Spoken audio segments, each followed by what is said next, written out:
welcome back to the Turo Hospital Studio. We hope you all had a Merry Christmas. Welcome back to NOF Live. Joining you with Nick Underhill and Mike Triplett. I'm Brooke Kershaw for look. It's week 17, and time has officially run out for the Saints. It's a must-win situation, or their playoff chances are about negative at this point if they lose to the Bucs. It's a must-win situation. They're out. They're out. So if they lose, what could that mean for the organization moving forward? We're going to talk about all that in today's show. Yeah, is it a man on fire situation, or are they just on fire? We're about to find that out. They're a man on fire walking. They could be. And if you're a man on fire walking and you're burning up, you should go check out the Toro Hospital. They'll get you right. They'll get your burns fixed. Anything you need to get fixed, they will get right. LCMC Medical Network. We're presented by PJ's Coffee. And if you need a new car, make sure you check out my guy, Matt Bowers, best car dealer in the whole entire galaxy. He'll get you right. Best prices, best cars, all of that. And if you need a little relaxation following the holiday, you're stressed out, go check out Woodhouse Day Spa. They'll get you right. A massage, a facial, whatever you need. And if you forgot to buy someone a gift, that's a great gift card at the last minute. All right, let's hit these ads.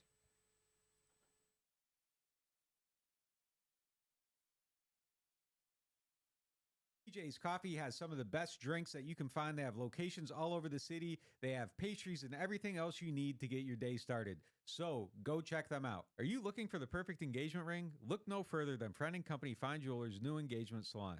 This new area houses a wide selection of engagement rings to choose from in all cuts, sizes, and colors. Their experienced staff offer 5-star customer care to help you find the perfect ring to express your love. Visit their new engagement salon today. Friend & Company Fine Jewelers, the perfect ring for the perfect moment and also for the perfect person. 7713 Maple Street between Adams and Burdett Street. 504-866-5433. Friend & Company Fine Jewelers. Check them out at friendandcompany.com. Moe's Barbecue is located in Metairie. They have your game day needs taken care of. Whether you're tailgating or watching the Black and Gold or LSU at home with friends, Moe's has you covered. Order pulled pork, wings, ribs, sides, and more. Come in with the family for lunch and dinner, as our kids' meals will please even the pickiest of eaters. Tailgating, parties at home, lunch and dinner, Moe's Barbecue will handle it all. Moe's Original Barbecue, 1101 North Causeway Boulevard between 48th and 49th Street in Metairie. Call 504-407-5333 for your catering order today. 504-407-5333. Moe's Original Barbecue in Metairie. The holidays are a time for giving, and what better gift than the gift of relaxation? With a gift card to Woodhouse Day Spa, your loved ones can choose from a wide range of services to help them de-stress and rejuvenate. Visit their New Orleans, Metairie, Mandeville, Slidell, and Baton Rouge locations today, or visit their website to purchase a gift card and give the gift of relaxation this holiday season. Woodhouse Day Spa, where relaxation is a gift. Hard Hide Ponchatoula Strawberry Whiskey is an 86 proof blend of aged wheat bourbon, American light whiskey, and fresh Ponchatoula strawberries. Blended in New Orleans, it is not for the thin-skinned. Look for it in your favorite stores, bars, and restaurants. NewOrleans.Football is proud to be sponsored by Firehouse Subs. Make sure you check out their location on Veterans Boulevard. All right, let's get into the show.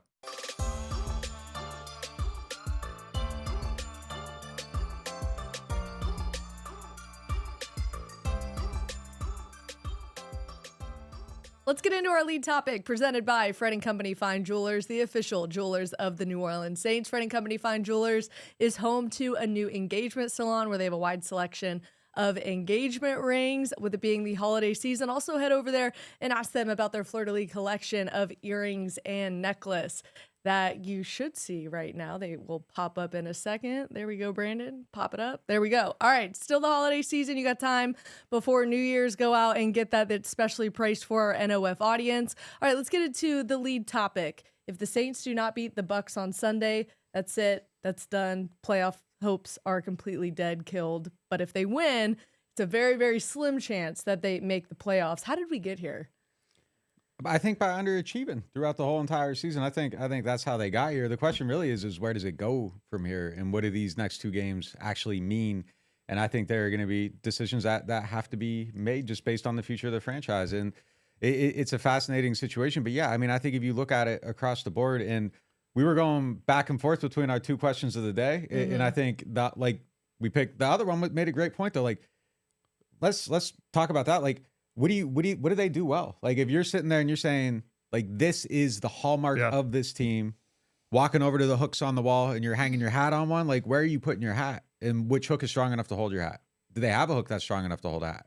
I don't know. I was saying to Kevin on the members only pod, we had to like turn it off and turn it back on again to get the Wi-Fi working. And I said to him, I go, what if you did that with the Saints season as a joke? You turned it off and turned it back on again.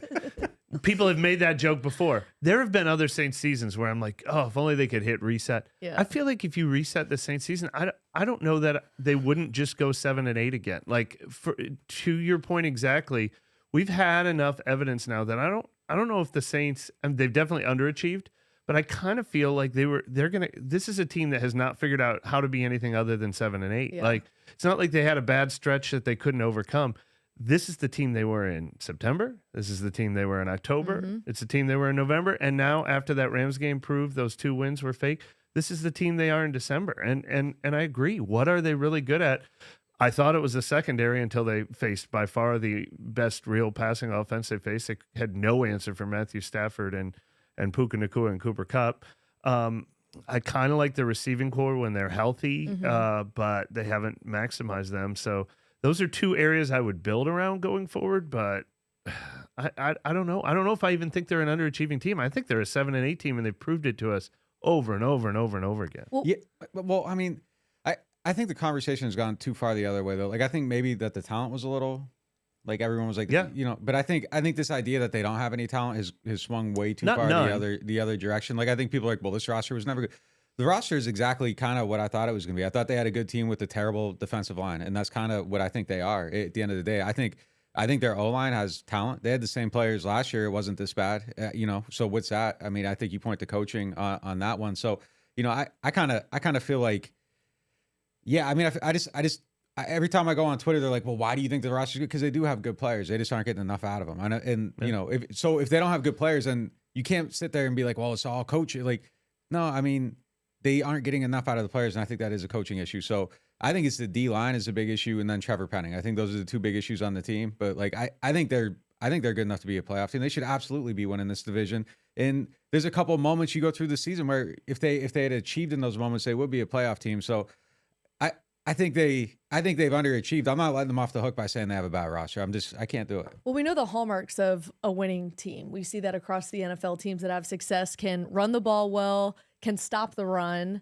You have a solid special teams unit, which, to be fair, outside of the kicker and punter, not being great all season. Maybe you look at the other side of the special teams unit and it's been okay, but it is hard to say, what did you say? What is a hook that you would hang it on?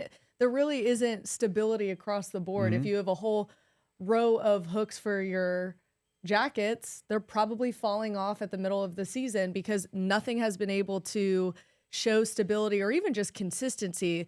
They're getting out coached every other week, or it's the quarterback showing inconsistency, or it's the defense just completely having a terrible game that we hadn't seen in years. It's the playmakers too. Chris Olave struggling at the beginning of the season absolutely had, I think, more to do with him than it did Derek Carr. He struggled at the beginning. He is now come into his own a little bit. Why Jimmy Graham has stopped being used last week, it doesn't make sense to me. Taysom Hill has gone. There's just so many things that we could finger point and say it's this or that or this or that, but give them a different schedule. And how bad does this team really look? Because heading into the season, odds were that they had the easiest schedule in the NFL. Yeah, and all of their wins have come against really lousy teams. Yeah. Like at Indy was a pretty impressive win since they've gotten their act together. But otherwise, it's been the Saints are better than the 5-win teams and below, or the 6-win teams and below, and they're worse than the teams that are above 500 in the NFL this year. We just mentioned all the things that they've been struggling at. It's hard to answer this question now. How can this team find success, specifically with defending Baker Mayfield this week? I think it's a tough task. I do. I think he's playing really well. I mean, look, the one thing, I guess, if we're hanging hats on hooks, like, I think the secondary is the one thing that they have going for them, and it kind of has been the whole season. I think they did get exposed a little bit last week playing an actual good team with a good quarterback. I think Baker's probably a little bit better than some of the guys they've seen this year. They've gotten a lot out of him. I mean, look, that OC's done a really good job and gotten more out of him than I think anybody expected. But I think, I mean, like, Yadam isn't quite what everybody thought he was. I think when you saw him against a good quarterback and a good receiver, like, you saw some of that stuff come apart. You saw Alontae Taylor kind of some of the struggles, throughout the season against a more creative offense. Some of the stuff showed up a little bit more. Adebo got lit up in that game a little bit, and I think going against a better quarterback kind of exposed some of the stuff there too. So I think they can hold steady against Baker, but I think it's a tough task. I really do. I think it's a tough task this week. Yeah, that was the most disheartening thing about the Rams game to me is, just as we both said, that I thought the secondary was legit. Like, put them up with any other top five, a top five secondary in the NFL, even without Marshawn Lattimore. They were not getting beat by quarterbacks. They were not getting beat deep by receivers all year. And then they just got torn apart. So it makes me think, oh, is it just because they didn't play any good quarterbacks and they didn't play enough good receivers? Baker he got him for 3 touchdown passes in the first game, and that was with Marshawn Lattimore on the field. I'm so mad we don't get Marshawn Lattimore versus Mike Evans. I wish he was healthy for this game. I think that our view of the Saints would be a lot different if they had their best player on the team. He's been missing for a long time now. But the way that Baker and Mike Evans and Chris Godwin have found under their new first-year coordinator, first-year quarterback, they're getting better as the season goes along. After what we just saw from the Saints secondary playing their worst game and the Bucs playing their best, I don't love this matchup for them. Well, just looking back at week 4, Baker Mayfield was 25 of 32, 246 passing yards, 3 touchdowns, 1 interception, and he was sacked once. He had a 116.9 passer rating, so had a lot of success there. But the rushing offense has struggled as of late. They're 30th in the NFL in rushing yards per game. If the Saints take away the passing threat and can make them truly one-dimensional with what they have struggled to, 70 yards in week 16, again, but they still beat the Jags, 99 rushing yards in week 15, still beat the Packers. If they take away more of the passing game, can they defeat the Bucs? Well, if your run game was struggling and you had to pick an opponent to play, who would you want to play? Yeah, I mean, so yeah, it's tough. I mean, look, I don't think they're going to take away the passing game though. You don't have the guy to take away Mike Evans. I think Evans. And as you mentioned, the guys have been exposed. Isaac Yiadom. I mean, credit to the Rams. They probably just opened things up. If anything, the Tampa Bay Bucs should be thanking the Rams for exposing Yiadom in the way that they did. Yeah, and look, it's Mike Evans. I mean, he's one of the best receivers in the league, so I think he's going to get his yards. I don't think it's going to come down to that. Like, if you're taking away the passing game, I mean, they're going to have to keep passing probably because they're not scoring points anyhow. So I don't think the Saints can take away anyone's run game. I don't think they're a good enough run defense. I don't think that they have enough range in the areas where they need range to be good at those things. Their D-line's too slow. It's just it's who you want to play if you aren't running the ball well, honestly. I mean, they've stopped the run well maybe a couple times the whole year, but I think they're going to have a lot of success through the air. I don't even think you need to look at the ground in this game. I think they're going to be able to move the ball through the air. What's the matchup in the slot? I mean, Chris Godwin lines up in the slot a lot. He's on fire right now. He must have heard me say something about how he was fading earlier this season. And Alante just got benched. Maybe he gets his job back 1 week later. Maybe it's Ugo Amadi. I think he'll be back. Either way, the Bucs are going to attack that.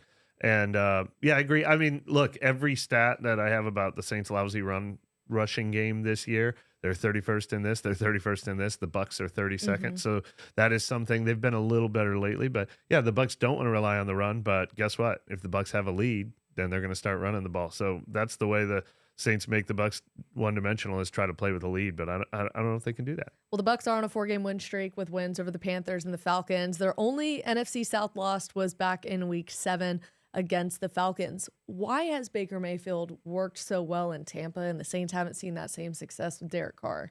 I think they just really found a system that fits them and it works. They're getting a lot out of him. I think people like playing with him. He's someone you rally around. When he makes a mistake, he's mad. When he does great, he's happy. He's just someone that I think people want to play with. And then when you get a system that kind of speaks to it, you get success. And I think that's just kind of what you're seeing right now. But look, I think they have a good offensive system, and I really do think that's the whole entirety of the whole thing for him. So their offensive coordinator that they hired, Dave Canales, came from Seattle, and he was Geno Smith's position coach last year. So he's done this 2 years in a row now. He has a little bit of the Sean McVay system in his background too, from the last couple of years, but he's mostly worked under Pete Carroll. But everything you read about what's working for Baker, I mean, this was a 4-7 team, and their offense was struggling. Their run game was the worst in the league. There were questions about whether their offense was good enough.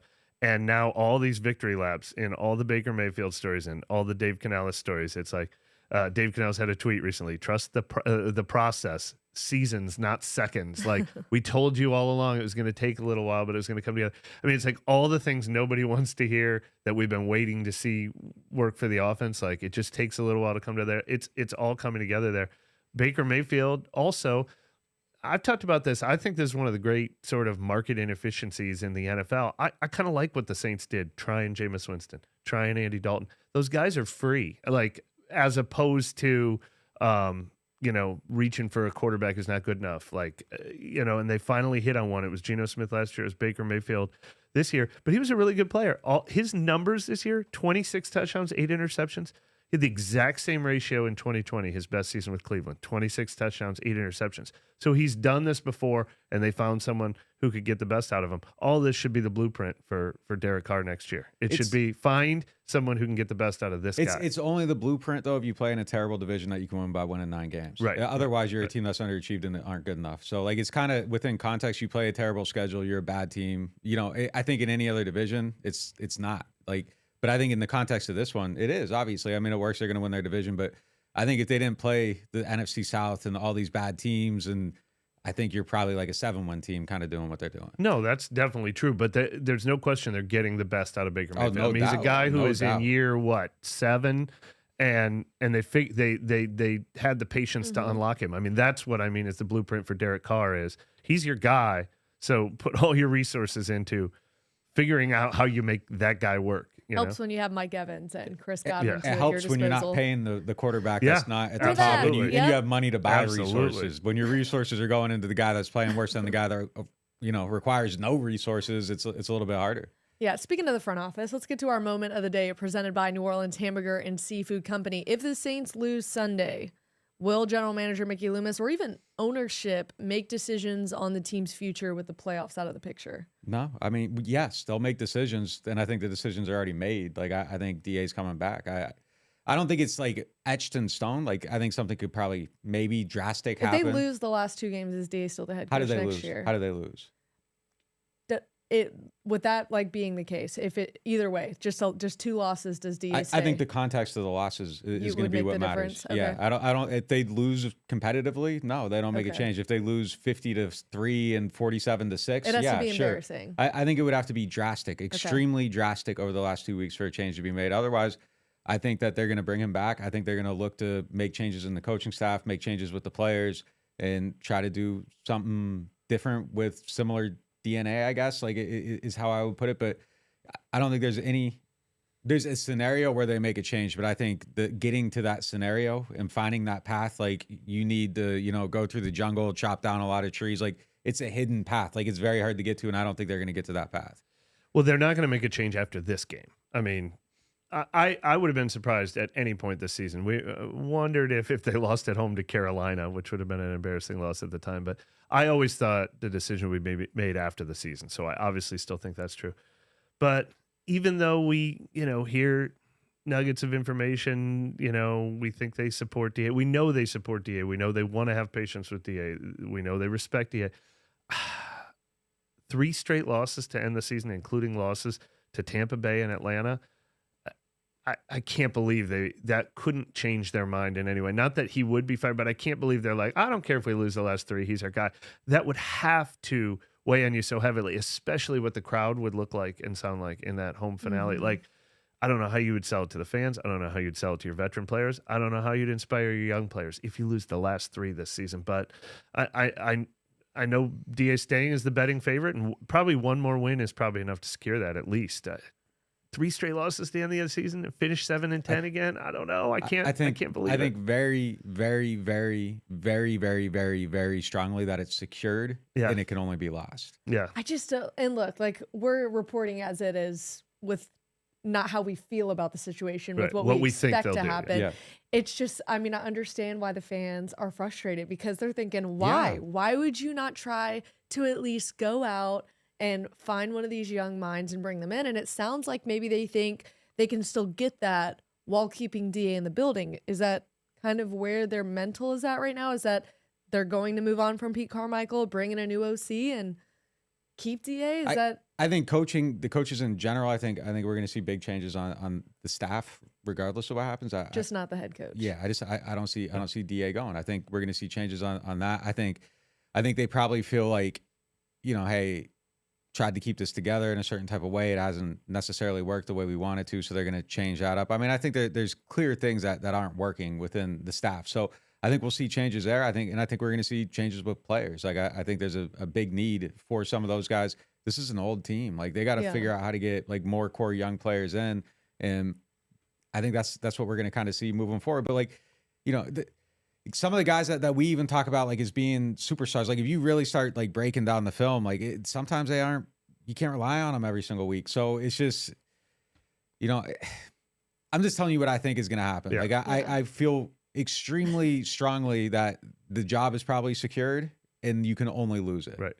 You bring up a good point with players. So typically, no matter what level it is, high school, college, or pro, when you keep the head coach, despite kind of the turmoil around them, whether it be a losing season, this, that, or the other, it's usually because you want to keep a lot of the players in-house. Is that expected to be the case if they keep DA? Or could it be that some players might be disgruntled and want to move on if DA is the head coach? Yeah, I mean, look, I don't think like Alvin's going anywhere. Like that's one person people talk about. I don't think it's realistic to talk about Marshawn leaving, because if you want Marshawn to leave, you're talking about a team that's $87 million over the salary cap, and you would have to carry $25 million at least until June 2nd. So that's a tough. How do you even get under the cap and make that move if you want to trade him? Like you can't really trade him even before the draft, like to get a draft pick, like because you got to carry that.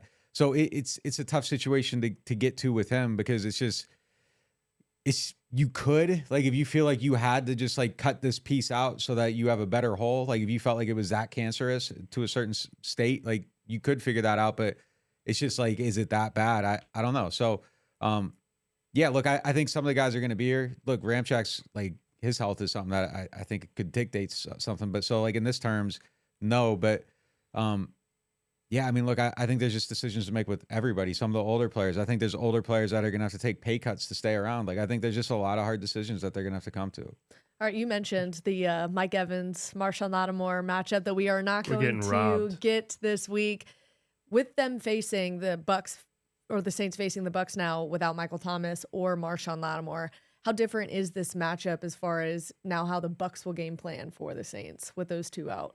Oh, it's significantly different. I mean, Mike Evans is free. Like, you can build a game plan as if he's going to catch the ball and make plays consistently, and not just like, well, we're going to try to go to him, and if we can't go to him, then we're going to go to this. So I think that opens things up significantly. Without Mike Thomas being there, I think your coverage can be a little bit different. They kind of play what they play regardless, but it's just one less thing you got to worry about. But taking Marshawn out of this game changes the whole entire fabric of the game. I mean, he's the Mike Evans guy. Like, it stinks that we aren't going to see it. Like, and it's just stinks that we've gotten robbed of it, multiple times. Because that's like the best matchup of the year. Like, that's the one. Yeah. That's like Cortland Finnegan and Andre Johnson. Like, it's kind of like that type of matchup where I think just general NFL fans are like, oh, like, that's one that they know about. So yeah, it stinks that we don't get to watch it, because that's supposed to be the highlight of every season twice a year. Even in dark times, you're like, okay, we get to watch this. Like, we don't get to watch this anymore. And look, there's no, I said it already, but they're going to attack the slot. It'd be crazy if they didn't, because they're going to want the Saints second guessing. Do we have the right guy in there? They're going to want the Saints to make a in-game change. And I mean, they'd be foolish not to, but yeah, having, although Adebo's played great until this last week. I mean, I'll give Adebo a fighting chance to cover Mike Evans and not just get torn up by him again and again. But yeah, it's a tough matchup for the secondary right now. The secondary is going to have to prove that last game was a fluke, and that the first 3 months of the season weren't the fluke. I like what you just said about Adebo. Like, we're going to find out. Like, like if you're really moving like that, we're going to see. So I like it. I'm excited to see that now. You just made me excited. All right. It's been a while since we've seen an interception. We were so high on Adebo at the beginning of the year, and really were higher on Isaac Yiadom before this Rams game. I think that's something that we are definitely going to talk about in our show on Friday. We will have that matchup, Isaac Yiadom versus the Bucs wide receiver. We're going to take a quick break, but when we come back, could there be a quarterback change on Sunday in Tampa Bay? We're going to look back at the last time the Saints beat the Bucs on the road. We'll be right back. Gumbo Combos at New Orleans Hamburger and Seafood Company. Enjoy our hot gumbo, fries, and your choice of shrimp, catfish, soft-shell crab, or frog legs starting at $9.99. That's right, $9.99 at New Orleans Hamburger and Seafood Company. No loan payments for 90 days with local financing from Jefferson Financial Federal Credit Union on your next auto, boat, RV, ATV, or motorcycle. That's right, no loan payments for 90 days when you close your loan by December 31st. Jefferson Financial offers easy-to-use online applications, fast decisions, and local personalized service. The financial products you want with the convenience you deserve. We are Jefferson Financial Federal Credit Union. Apply online at jeffersonfinancial.org. Federally insured by NCUA. At Turo, we were born for moments like this. From bringing new bundles of joy into the world to delivering what new mothers need to stay healthy. Born to keep hearts beating strong and to keep seniors active and healthy for years to come. Because at Turo, we deliver more than babies. From heart care to cancer care and newborns to seniors, at Turo, we're born to care. Hey Brad, I got you something I think you're really gonna like for your gift this year. What? Is this one of those Martin's exclusive bourbon bottles? Picked it out just for you. Maya, this is awesome. But I think you're gonna love the gift I got you a little bit more. Wow. Mega Wine generic brand vodka. Brad, you shouldn't have. Don't mention it. No, Brad, you shouldn't have. Look, small batch, smooth, soft spice.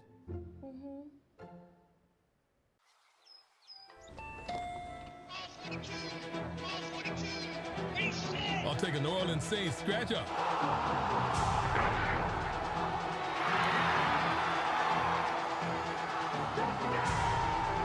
Play New Orleans Saints from the lottery. Just scratch, fold, and punch your way to winnings.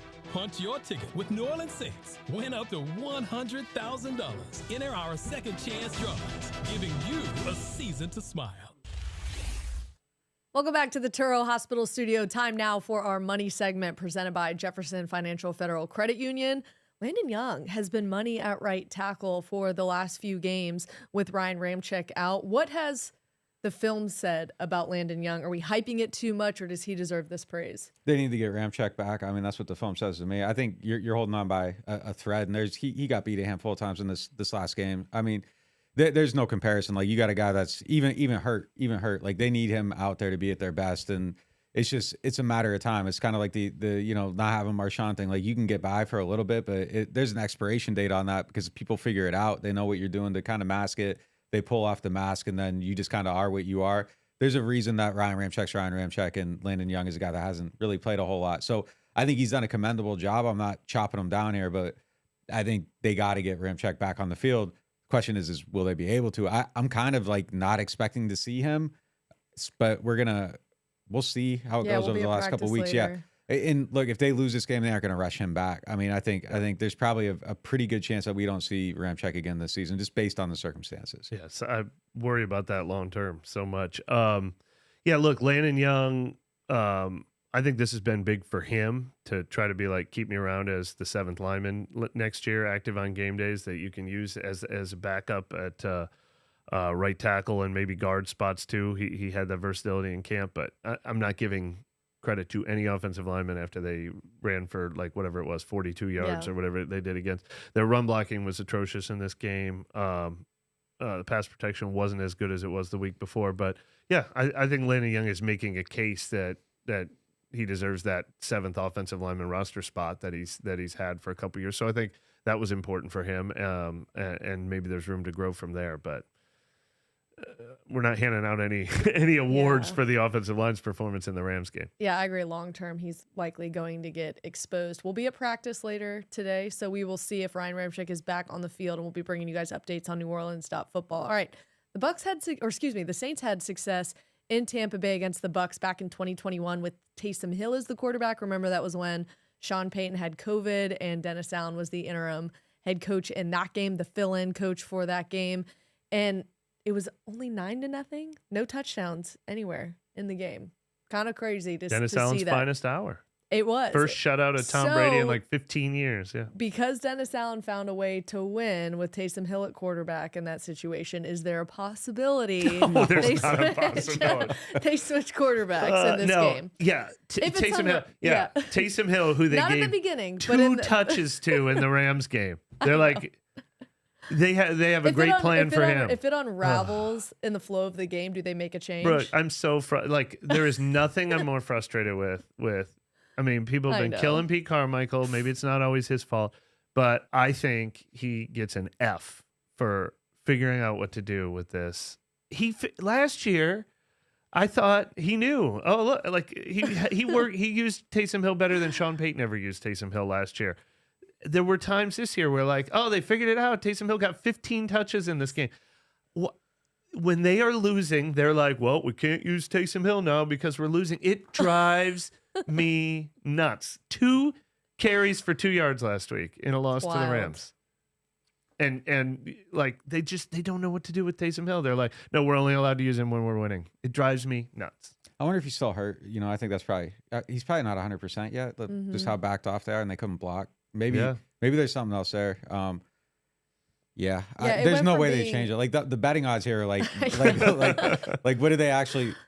Like, will they say Derek Carr played bad if he plays bad? I mean, that's where the betting odds should be. They aren't ever taking Derek out of there. Yeah. There's no way they're going. That's it's ride or die with him. Yeah, I was thinking about that the other day about Taysom Hill because it went from being 2 significant injuries to he just wasn't on the injury It's report got to be something. anymore. Yeah, he's got to be. He's got to like some. He's probably healthy, but Yeah. he's probably. I mean, healthy, but Allen was not asked healthy. about that yesterday, and he said it was injuries were the reason we didn't use him 2 weeks ago. That wasn't the case yesterday. And Allen it was kind of like what he was saying about Jimmy Graham, sort of like talking to someone else saying, we've got to find a way to use him more. Like, I mean, obviously Dennis Allen's the head coach, but he's also telling his offensive coaches publicly, use Jimmy Graham more, use Taysom Hill more.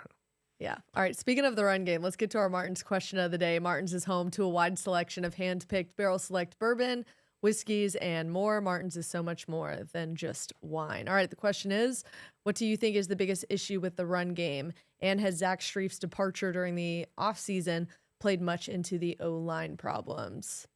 Well, I think losing Strief plays a part for sure. I mean, you were okay at it, and now you're not okay at it. So, I mean, there's a guy that's gone. So, I think that's a part of it. I think Strief was a good compliment to Doug Marrone too, just on the coaching staff. And I think they worked well together. And there was kind of like 2 opposite type of people that were similar in the right ways, but different in the right ways. And I think taking that out has had a negative effect on it. I think one of the big issues is that Eric McCoy, in my opinion, is probably the only player that's been like good and consistent on the offensive line, start to finish. And I think everybody else has been very, it's down, up, down, up, down, up. And I think those are big issues. And just in terms of establishing all that, I don't think your running backs are as good as you thought they were going to be. I think that's something too, top to bottom on that list. So I think it's just a combination of everything. But ultimately, like, they aren't executing well. And, I think just at the end of the season, there has to be hard discussions about like the coaching across the board. Yeah, look, I love Strief, and I'm sure he is missed, but I thought their running game was pretty lousy last year too. I wrote a lot of articles about how they wanted to be. They wanted their team to be a run first, establish the run, win at the line of scrimmage team, and I don't think they've been that for a couple years now.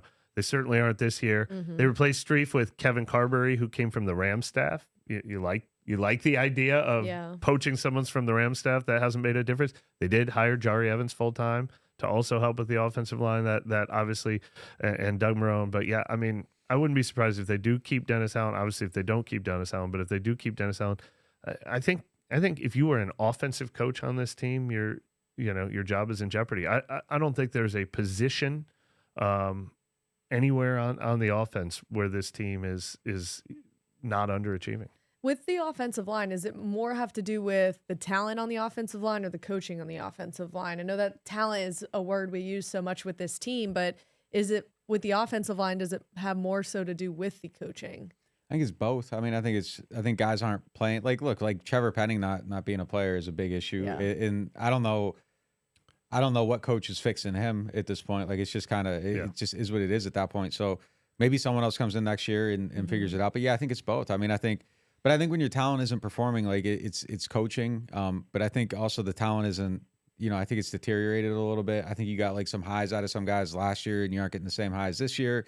Yeah, I think it's just like it's a little bit of a combination of both. But like they aren't getting more out of their talent than they should. Which when you have good coaching, that's usually what you're saying, and I think that's an issue. But part of the offensive line too, like not as far as run blocking, but like pass protection. Some of that's the quarterback too, and the quarterback can protect himself a little bit. And I think there's times where that hasn't happened well enough. I've said this a million times, like Drew Brees made everybody believe that they could just throw in anybody on the offensive line. And it was like, well, anybody can be hurt and it doesn't matter. And you're putting in guys off the street and he's still not getting sacked. And it's like, well, because like Drew diagnosed everything so well and got rid of the ball so fast that no one could ever get to him. So it made you think that, Pro Bowlers were Hall of Famers and journeymen were Pro Bowlers and guys off the street were viable starters. And then they go to these offensive linemen go to other places and it's like, oh, he can't play. And it was like, yeah, because Drew was like that guy. So that's kind of, it all kind of goes hand in hand. But I think it's a holistic issue really. And it's a little bit of everything. Yeah, I mean, the run blocking has made me question the talent even more than that because you're right. There's so many moving parts with pass protection. With run blocking, though, it's like you just got to show that you can win sometimes and just bully a team. And I just don't think we've seen it enough this year. I mean, they're now 30th in the league with 3.6 yards per carry. They're the stat I've been using all year because I honestly feel like this is the biggest downfall, or at least the biggest hidden downfall of the offense. When they run on 1st and 10 with a running back, it is 2nd and 10 or 2nd and 9. Yeah. They are 31st in the league in first down runs, rushing average 3.3. By running backs. They just can't win with just the at the line of scrimmage physicality, impose your will. And then you start to look and you wonder, like, I want Eric McCoy on my team. I want Cesar Ruiz on my team. I kind of would prefer having the left tackle Trevor Penning pan out or draft another guy next year and have Hurst or Pete with the other guy kind of being a swingman. I'd like to have a healthy Ryan Ramczyk, but none of those guys is at the top of their game right now, I don't think. Yeah, it's been brutal to watch. All right, let's go around the NFC South. It hasn't just been bad for the Saints, still bad for the Panthers. They are 2-13. They scored 30 points for the first time this season. Last week, still didn't win. 33-30 loss to the Packers. They're getting frisky though. If the Saints beat the Bucs this week, then the Panthers could beat the Bucs in week 18. Yeah. It's just so bad. This season's like the strongest case against week 18. Like, let this just end, man. Yeah. But Adam Thielen, he needs 5 catches and 36 receiving yards over the next 2 games to have his second 100/1000 season of his career. Falcons 7-8. They're back to Taylor Heineke at quarterback. I mean, that could be the situation the Saints are in. They're just sticking with Derek Carr. It could be a flip-flop situation here too. They're just choosing to stick with Carr instead of seeing Jameis Winston in that role. But it's Taylor Heineke, which means Desmond Ritter's future is kind of up in the air. Do you think he'll stay as a backup in Atlanta? Does he want to move on? That's something that I'm paying attention to. And also, I wonder, when is Atlanta going to make a decision on maybe not just their head coach, but their general manager as well? I know that somebody had grabbed something that you had said a couple weeks ago about. It sounds like they're keeping Arthur Smith and Arthur. It sounds Blank. like they're keeping them. Yeah, I mean that's kind of Schefter was saying that this morning that they're probably keeping them. So that's kind of interesting. We get another year of the NFC South like this. It's a reminder though. Somebody had a really good point on Twitter about nobody's fans are happy. Like, I mean, Matt Eberflus in Chicago, are they going to keep him? Arthur Smith, he's a year ahead. Brandon Staley got the 3rd year. I mean, it's just the Saints are not the only one that's like, do you keep your coach who's like going 7-8 year after year? Now with Arthur Smith and Terry Fontenot, they took over a team that was like, we are rebuilding. I think they gave them a little more patience for that reason. They got hired the year that they traded away Matt Ryan and Julio Jones, but that's year 3 for them now. So that's like a whole extra year of patience you have to have with that staff. So it's really interesting. Crazy. They just beat the Colts at home 29-10 on Christmas Eve. The Bucs, they can clinch the NFC South with a win over the Saints this week. They're 8-7. I think this matchup, no matter how you look at it, it's just going to come down to coaching and who's going to get out coached in this Bucs Saints game. It's what we've seen in the past with similar guys on the field. Is that where you guys are leaning at this point, or is it just drop in the bucket? Look, the season's over. Even if they win this game, the playoff chances are really slim still. Yeah, I don't think they're going to make the playoffs. There's no way you can bank on the Panthers. I mean, I think this is a game where we kind of find out. Like, if there's anything nasty in the wash cycle, like I think it's going to stain the rest of the laundry. So I think we find out this week kind of a lot of different things. If they come out and they start like they started in a lot of games and they're losing early, and now there's really nothing left to play for, like what happens? You know, this is, if there is something nasty in the bucket, like this is where you kind of find out. Yeah. Yeah, I mean, it would be an impressive win. I mean, Tampa Bay's won 4 straight. They're like a legitimate, hot, good team now. It would probably be their most impressive win of the season, which is why it's hard to predict that it's going to happen. But it'd be really interesting to see if they got any fight left in them. Yeah. Panthers are Jaguars, Falcons at Bears, Saints at Bucs. We'll see what happens in week 17. Crazy that we're already in week 17, and it's just been this roller coaster of a ride with the Saints. We got 2 more games left on this ride with the Saints team. But we will be out at practice later today. We will have updates on NewOrleans.Football. And then, of course, we will have our matchups on Friday in our Friday show. Are we going to be at PJ's Coffee or will we be here? We'll be here. We'll be here. All right. We'll be back in the Turo Hospital studio, and we'll see you guys next time.